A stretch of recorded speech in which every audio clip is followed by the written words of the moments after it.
একটা মসজিদ আছে, মসজিদে কুবা। মাশাআল্লাহ, প্রতিদিন শনিবার তাবারাকাল্লাহ। বিশ্বনবী মসজিদে নববী থেকে কুবা মসজিদে হেঁটে কুবা। হেঁটে যে 2 রাকাত নামাজ পড়তেন।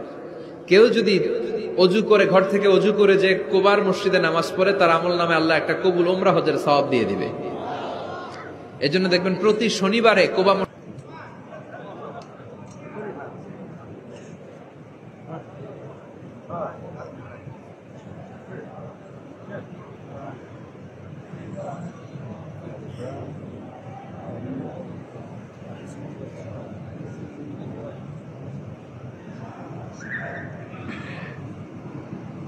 মসজিদ কুবায় আসলে মন প্রাণ জোড়ায়।